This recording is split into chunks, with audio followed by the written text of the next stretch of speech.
Assalamualaikum warahmatullahi wabarakatuh. Innal hamdalillah nahmaduhu wa nasta'inuhu wa nastaghfir wa na'udzu billahi min syururi anfusina wa min sayyiati a'malina may yahdihillahu fala mudhillalah wa may yudhlil fala hadiyalah. Asyhadu an la ilaha illallah wahdahu la syarikalah wa asyhadu anna Muhammadan abduhu wa rasuluhu. Allahumma sholli ala sayyidina Muhammad wa ala alihi wa sahbihi azmain, amma ba'd. Pertama-tama, marilah kita panjatkan atas kehadirat Allah Subhanahu wa taala yang telah memberikan banyak rahmat dan karunia kepada kita semua sehingga kita bisa menunaikan ibadah puasa di bulan suci Ramadan ini. Sholawat beserta salam tetap tercurahkan kepada junjungan Nabi kita, Nabi besar Nabi Muhammad sallallahu alaihi wasallam yang telah merubah paradigma umat dari zaman jahiliyah menuju zaman Islamnya seperti Islam kita rasakan pada saat sekarang ini. Pada kesempatan kali ini saya akan menyampaikan tausiah singkat, yakni cara menjadi manusia yang terbaik.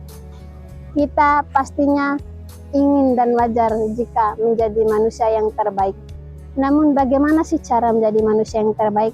Mari kita ambil hikmah dari kisah ini, yaitu kisah seorang dermawan yang baik hati. Hadirin pemirsa yang sama-sama dirahmati oleh Allah Subhanahu wa taala, ada seorang dermawan yang memiliki niat atau hajatnya. Ia ingin membeli seekor kambing dan dagingnya itu untuk dibagikan di warganya.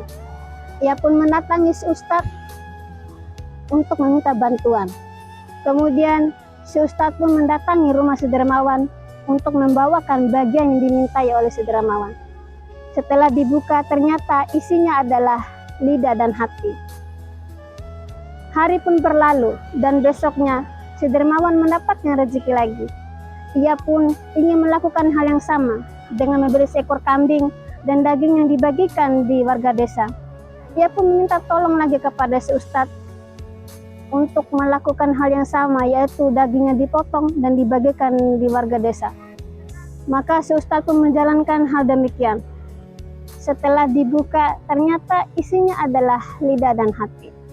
Si dermawan pun bingung dan bertanya kepada si ustadz, "Ustadz, kemarin saya minta bagian terburuk dari kami ini dan hari ini saya minta bagian yang terbaik, tapi kok isinya sama-sama lidah dan hati ya Ustadz?" Ternyata ada pembelajaran yang ingin disampaikan oleh si ustadz. Begitu jugalah manusia, jika lidah dan hatinya baik, maka ia akan menjadi sebaik-baiknya makhluk. Namun jika hatinya buruk, maka ia pun akan menjadi seburuk-buruknya makhluk. Ibaratnya teko akan mengeluarkan isi melalui corongnya. Begitu juga dengan hati kita akan mengeluarkan melalui mulut kita. Jika isinya baik, maka yang keluar pun akan baik-baik. Jika isinya buruk, maka yang keluar adalah cacian, hinaan, dan perkataan-perkataan yang tidak baik. Terdapat dalam Quran surah As-Syams ayat 9 dan 10.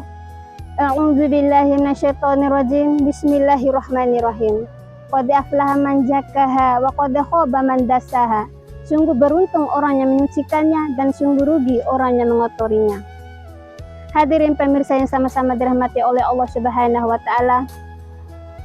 Lalu bagaimanakah cara menyucikan hati kita? Yaitu dengan cara kita beristighfar.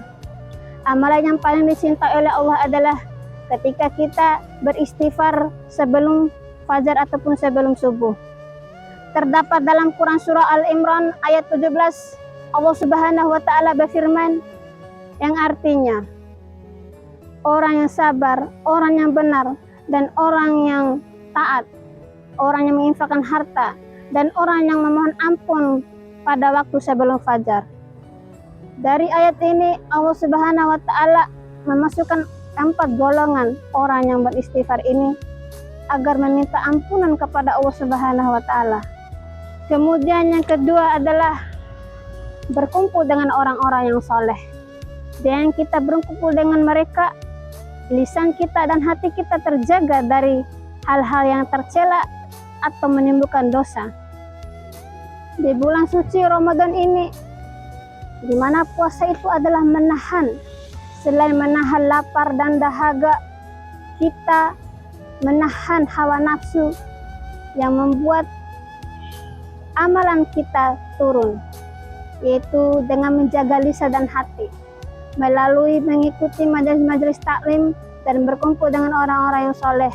Insya Allah, Allah akan melindungi hati kita dan lisan kita dari perkataan-perkataan yang tercela yang mengurangi pahala puasa kita. Itulah beberapa cara menjadi manusia yang terbaik, dengan beristighfar dan berkumpul dengan orang-orang yang soleh.